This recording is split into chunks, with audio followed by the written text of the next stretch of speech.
Hello to all you Patriots out there in podcast land, and welcome to episode 252 of Canadian Patriot Podcast, the number one single host podcast in Canada. We're recording on August 17th, 2020.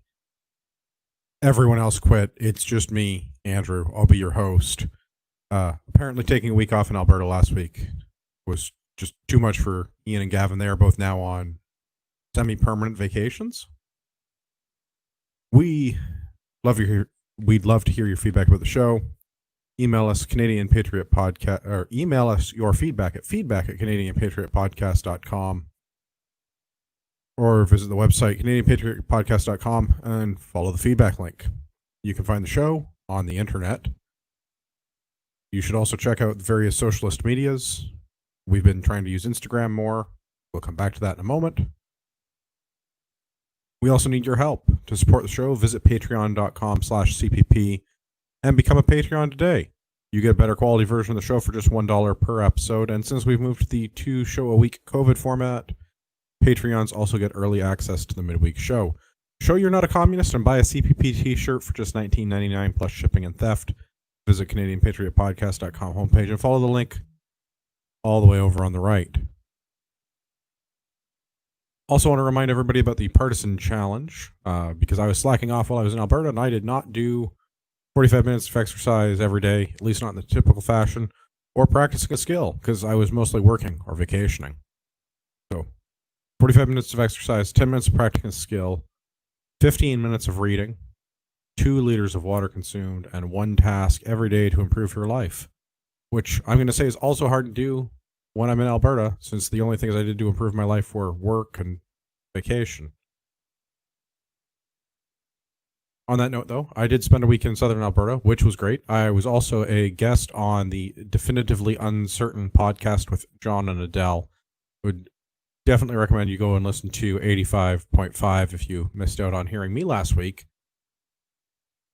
If you need more of me after this solo show, which will either be the worst or best CPP ever, and based on my experience with solo shows, I'm going to go with not good. Thank you for downloading. If you do get a chance to go to Alberta and you're not from Alberta, if you're from Alberta, I apologize. The 4 of you that live there already know this. For everyone else, Banff, super pretty, really nice. Don't recommend it during a pandemic. However, once you leave the downtown area, like with the actual municipality of Banff, which very nice for them to mark out a pedestrian-only zone in the core of the downtown area so that no traffic. The rest of Banff, pretty empty, except Lake Louise. Don't go to Lake Louise on a Tuesday. Who knew? Also, if you have a chance to drive down Highway 40, rather than driving on Highway 1 from Calgary to Banff, if you're going to points further south in Alberta, if you get the chance to drive Highway 40, it's only open in the summertime. It is a very nice drive. I got to see a bear. Also, we saw other animals in nature during the rest of the trip, but we saw a bear on Highway 40, which was cool. We also saw a bunch of deer and some goats and assorted other Alberta wildlife. So if you haven't been to southern Alberta, 10 out of 10 would recommend. Also, because what are we drinking? I'm drinking Dropsides Brewing, wrong nail. None of my friends are here, so I'll be drinking alone, which is to say the same as usual.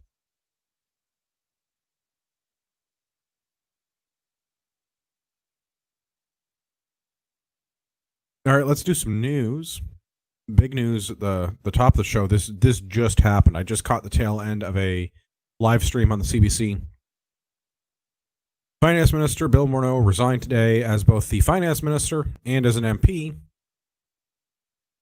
and plans to put in a bid to become the general secretary of the Organization for Economic, Cooperative, and Development. So that sounds like a make-work project that'll be well paid. Last week, Trudeau spoke very highly of Bill. This week, it seems that something has changed, although what exactly that is, it is not clear. Obviously, there was a big to-do with the charity scandal for We, given that Morneau decided to repay the $41,000 in miscellaneous travel expenses the day that he was asked to testify at the Finance Committee. Polivera grilled him on that pretty good. Since then, Trudeau has spoken highly of him, and they seem to be getting along up until the end of last week, where I guess they're at odds over spending. The finance minister is not spending enough now, although I'm really not sure how that could be the case. It would be interesting to see in the coming days as we get the opportunity to watch the entire 1 hour press conference and see what happens with Morneau. I'm also curious if there's going to be anyone else stepping down, or if this is just liberal propaganda to have a fall guy so that the shiniest ponies doesn't have to go anywhere. Because I feel like this might have been Justin driving the bus, and the sound you just heard was the finance minister being run over.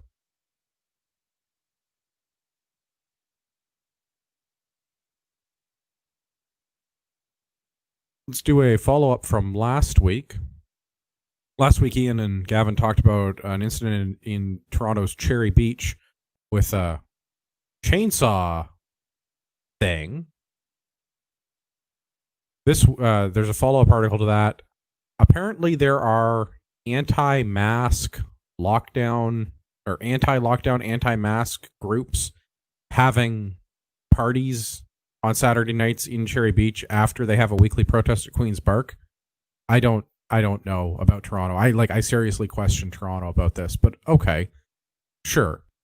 So I guess you can have a protest because you're unhappy with the mask and lockdown stuff, which I don't really think there's a lockdown. I just traveled all over Canada for work. Nobody cared. Everything is open. I can go into restaurants.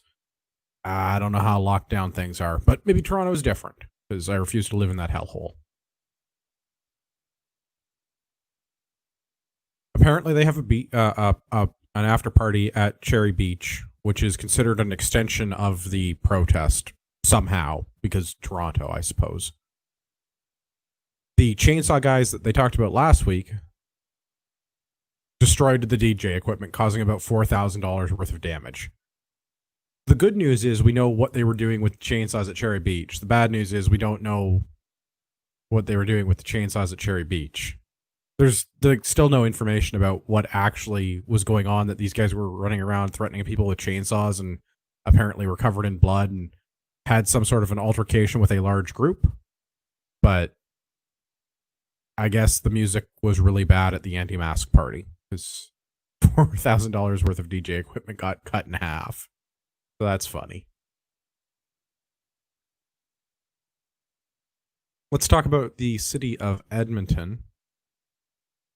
Just like many municipalities in Canada, Edmonton has passed a mandatory mask bylaw and immediately started to hand out 1,600 cards to Edmonton residents that were able to have an exemption from the mask bylaw. Of course, there's, like everywhere else with the mask bylaw, there are exemptions. You don't have to wear them, et cetera, if you have various conditions, if you're mentally unwell, or if you're not physically able to use the mask, or if you're working with somebody who has some impairment where if you're using a mask, you're not able to care for them, which I think is directed at people that are not able to speak or hear as well as others. Obviously, the whole mask thing is silly.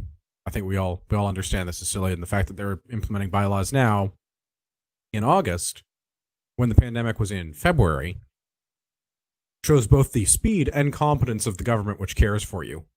They are definitely not doing this with their own best interests in mind. They're definitely looking out for you by making mandatory mask bylaws this late in the game. But Edmonton gives out a card, so if you go to an Edmonton rec center and tell them that you need an exemption card, you could get an exemption card. Which I don't really see the problem with, because the bylaw says if you're exempt, you don't have to wear the mask. So why there are people in Edmonton getting mad that people are getting the cards, I mean, aside from the fact that it's like the waste, fraud, and abuse with the government, that the government went to the effort of making and handing out the cards, I don't know what to say about this. Wear the mask if you want to wear the mask. If you don't want to wear the mask, then don't go out in public. Don't go to places where there's a bylaw that says you have to wear a mask.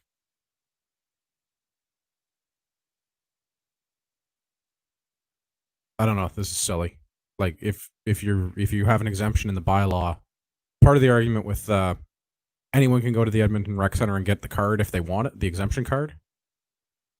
which is fine because anyone that doesn't want to follow the bylaw because they have an exemptive reason, a reason to be exempt, doesn't have to follow the bylaw. So I don't know. Seems like not wearing a mask with extra steps, but people in Edmonton are mad about that. Continuing on the COVID trend, let's talk about Ontario law. So we have this is a provincial law in Ontario now.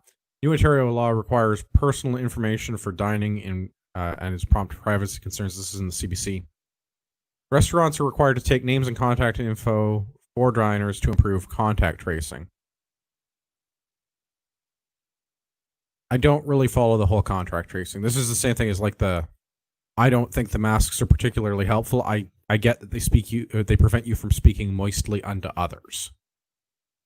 But they're not preventing me from absorbing any of the virus because, all of the other methods of ingress are still available, right? You're not filtering the air. You're not shielding your eyes. You're not being prevented from touching surfaces. All other options for the virus to attack you. But okay, yeah, don't spit on other people, I guess, unless you're sitting at your table and the waitress is taking your order, because then you don't have to wear a mask. Except in municipalities where you do have to wear a mask if somebody is at your table. I don't know. It's all very confusing and very regionally centered. But in Ontario, dine-in restaurants now have to record contact information, much like they do in Alberta, where I've been for the past week, which is where I've been eating out every day, because that's what I do when I'm traveling for business.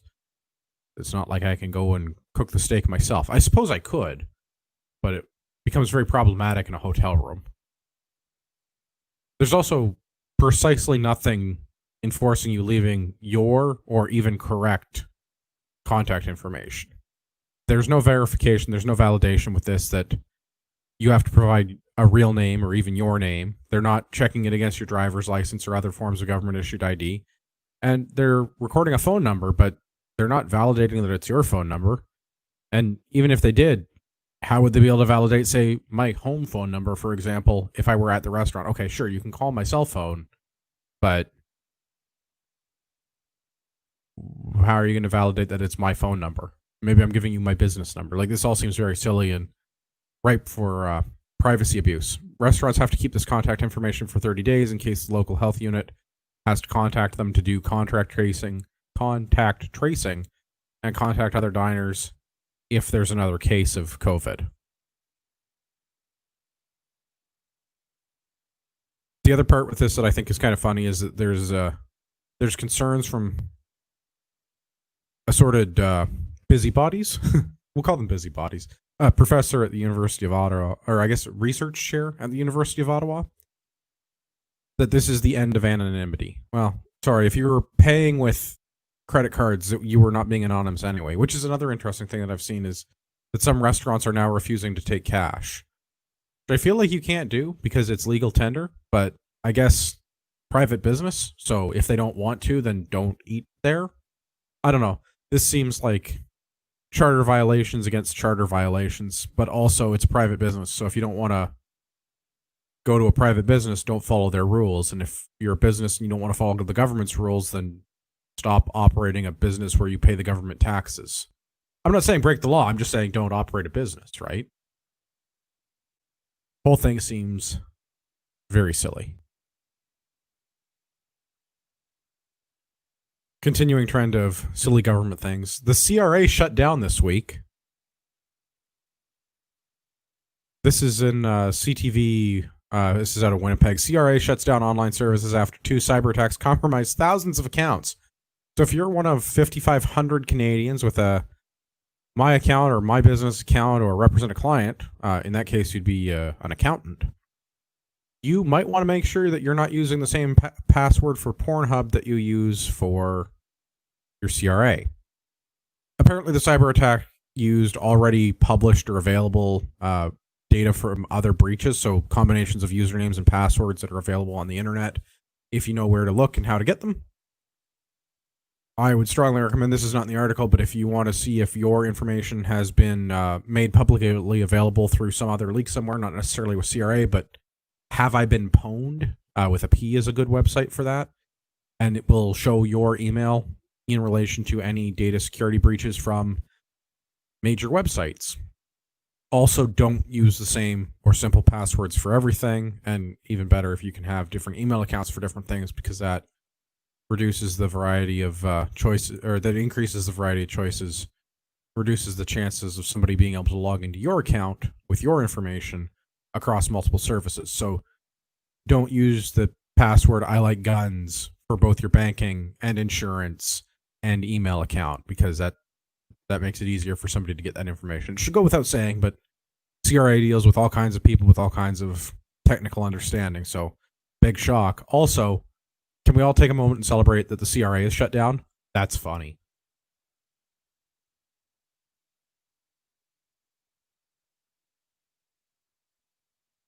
Celebratory beer. Yeah, so CRA's websites are shut down. You can't do anything. You can't. I think this has been resolved now, but they've also decided they're going to prioritize calls to account holders who have been affected. So if you get a phone call from the CRA, it might not be that you are going to be arrested and that your SIN number is no longer valid. If you've been getting those scams of late, it might actually be the CRA telling you that your Ashley Madison password and your CRA password are the same, and now a hacker has been able to gain access to your CRA account.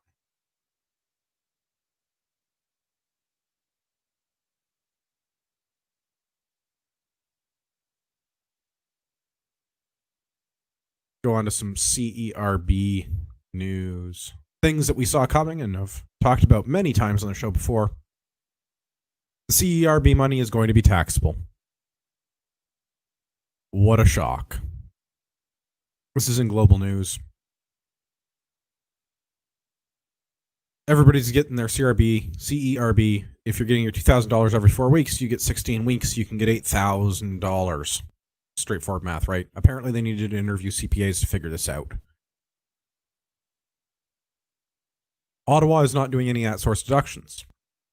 So if you applied for CERB and you received CERB, you got a check, or you got a direct deposit. You might have gotten a check. You probably got direct deposit for $2,000 for each occurrence for up to the 16 weeks. Now, of course, the rules for this have changed over time. So originally it just said that you thought you were eligible, or that you met the criteria to be eligible, but it wasn't the same as actually being able to show that you were eligible. The CRA has decided that this information is now going to be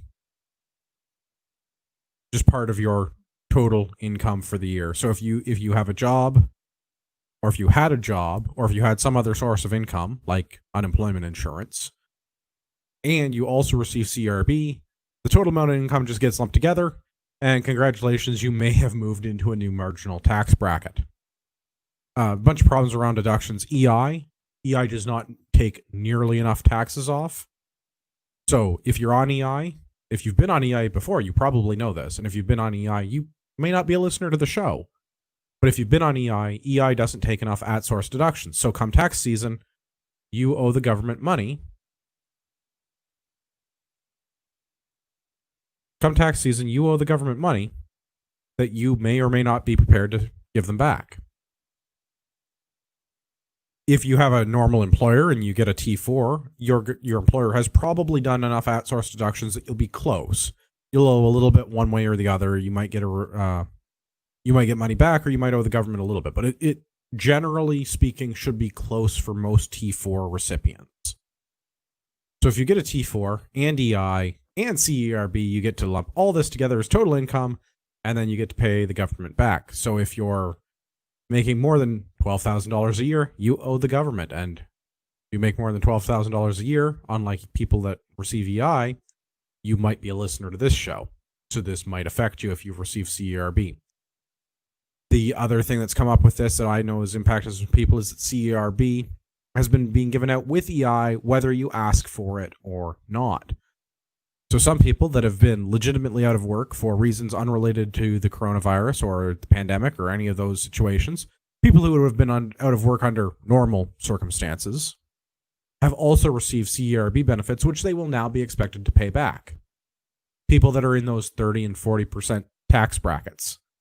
So it might be time to start setting some money aside for April, because I think we're going to owe the government a lot of money. It's something like 8 million Canadians that have received CERB benefits so far, and it's something like $60 million that have been spent on this program. It is going to be a big windfall for the government next year come tax time. And of course, we can't do a podcast without talking about Vice. Canada wants low-income Canadians to pay back the $2,000 a month COVID-19 benefit. This is in Vice. It's from the end of last month.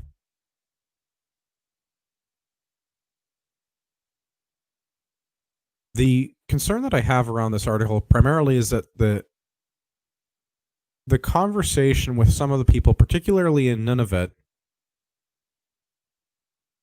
is that they can't afford food. So people that are on EI that are getting people that are on government benefits, not necessarily EI, people that are receiving government benefits in Nunavut are typically getting $600 a day, $600 a month. I wish we were getting $600 a day. I'd move to fucking Iqaluit. Sorry for the F. $600 a month. Now, on top of that, many of these people are now getting their $2,000 a month CERB benefit, so maybe they can afford food. Except the CERB benefits being cut off, so now they can't. So this is a very dire and serious situation in Iqaluit, according to people that run a food insecurity thing in Nunavut. I'm not sure how those people could afford food before if they were getting $600 a month from the government, but also, it seems like if you're getting $600 worth of social assistance, maybe Iqaluit is not the place to live. Also, maybe you want to look at a job or something like that where you get more than $600 a month in social assistance. Similar story from the guy that runs the Fredericton Homeless Shelter in New Brunswick. People he works with get their CERB check and they shouldn't have. A person in New Brunswick gets roughly $600 a month in social assistance, and the Canadian government is now also, in some cases erroneously, giving those people $2,000 CERB checks. And they're going to want it back, like we just talked about, because it's going to be taxable income. Why are all of these people that are already on government assistance getting CERB checks? That blows my mind. The government is so incompetent that it's already giving money to people, and it's like, oh, you're already on government assistance. Here's some free money. Here's some more free money. Please keep taking this money and not doing anything. Remember, vote Liberal.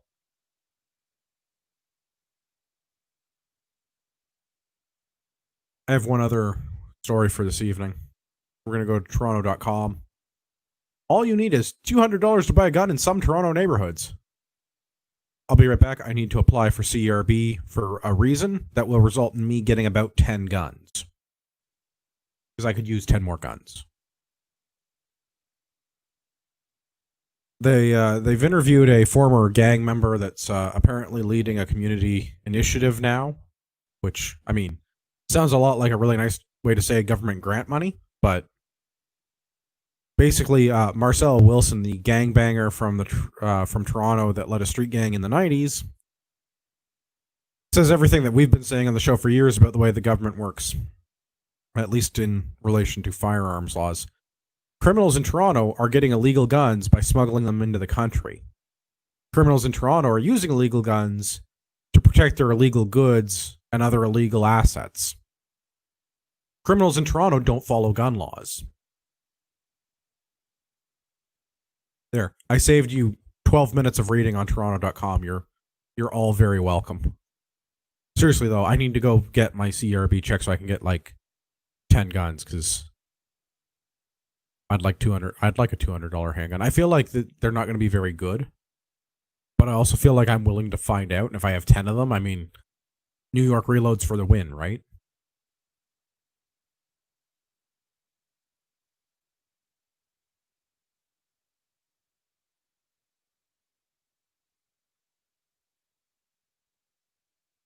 All right, let's round this thing out. If you haven't gotten your official Big Luau shirt yet, use our Amazon affiliate link. Go get an official Big Luau shirt, and if you use our Amazon link, we get a portion of the sale, which is nice for me. Also, if you haven't signed the petitions yet, petitions are going to be closing up soon. Go sign the petitions. And if you've listened to the podcast this long, and me complaining about the government by myself, you deserve a discount code. Go to RagnarokTactical.ca, and the next time that you order your first aid supplies or body armor, use the discount code Patriot at checkout. Save yourself some money. We value your opinions. You can send your feedback to Canadian Patriot. You can send your feedback to feedback@CanadianPatriotPodcast.com. And make sure if you're using the socialist media that you're tagging us with the partisan challenge so that we can repost your social media posts so that everyone can see you doing Patriot things with your Patriot friends. Also, I'm getting tired of just reposting Gavin's stories. I have to apologize to Rod Giltaka. I tried to meet up with Rod. He told me BC was beautiful. I told him Alberta was better. He refused to come to my side of the fence to look. So Rod is not going to be on the show again this week. And for all you Patriots out there in podcast land, I'd like to remind you that you're the true North, strong and free.